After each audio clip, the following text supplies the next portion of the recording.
What's going on, everybody, and welcome back to the Average Homeowner's YouTube channel. In today's video, I'm going to be walking you through the steps you need to take to make sure that your pool is ready for that first freeze and to get through the winter months so that when spring hits, it's ready to go. No repairs, no additional maintenance, no additional cleaning, just enjoying that wonderful, wonderful water with your friends and family. So let's get into it. All right, so you're going to want to start with your equipment. If you live in a northern climate where you get harder freezes, you're going to want to winterize your equipment. There's other videos for that. I live in the south and I don't have to winterize my equipment, so I'm not going to go in depth on that because I haven't had to do it for years, and there may be new methods or techniques to allow you to not have to do it or to do it more efficiently.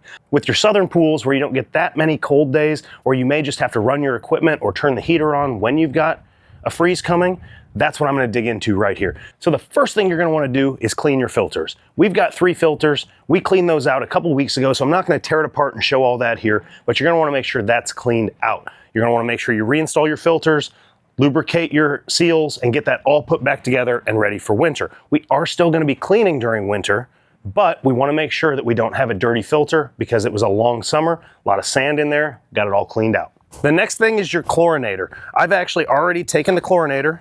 I've filled it with tabs. Guess it needs a couple more, but because it's winter and it's not going to be running as much and we're not going to be using it as much, there's not as much heat and there's not as much sun exposure because of the shorter days, you're not going to need to put as much chlorine into your pool to keep the levels up. So we're going to go ahead and turn this down to a level of 1. And then when we do our weekly checks on our levels of chlorine in the pool, we'll adjust that as necessary. But we're not going to need to add as much. Hopefully a setting of 1 will cut back on our chemical use all winter long, save us some money. Next, you're going to want to check your filter baskets. We're only running 1 pump right now because we don't have the cleaner in there every day. So I've checked my filter basket, cleaned it out. It's all good to go. It's got my Pool RX in it. If you haven't seen my Pool RX video, I'm going to drop a card for it right here.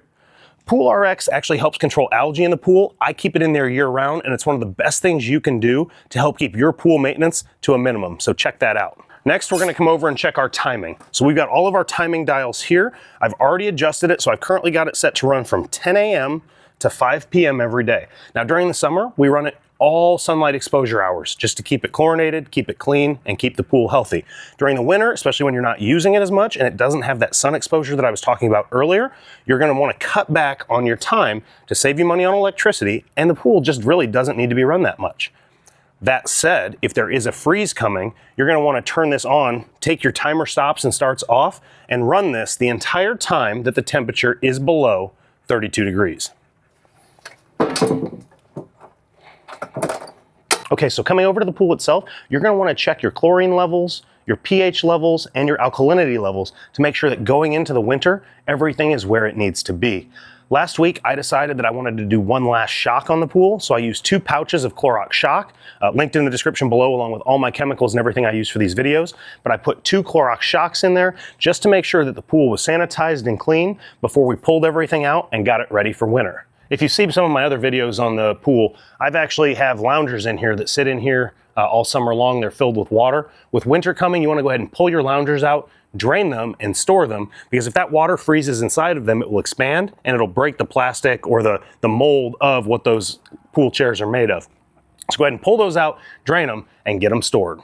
Last but not least, you're going to want to go ahead and add any chemicals that you need to, clean your skimmer baskets, and get the big old pool vacuum out and vacuum that pool clean, scrub the sides, and winterize it so that you don't have any issues to deal with during the cold months of the year. That said, if you have any questions on winter pool maintenance or any northern pool maintenance questions, drop them in the notes below, make a comment below, and I'll be sure to get back to you. If you found any value in today's video, go ahead and hit that thumbs up button, subscribe to the channel. I really appreciate you watching. Thanks for stopping by, and I'll see you in the next one.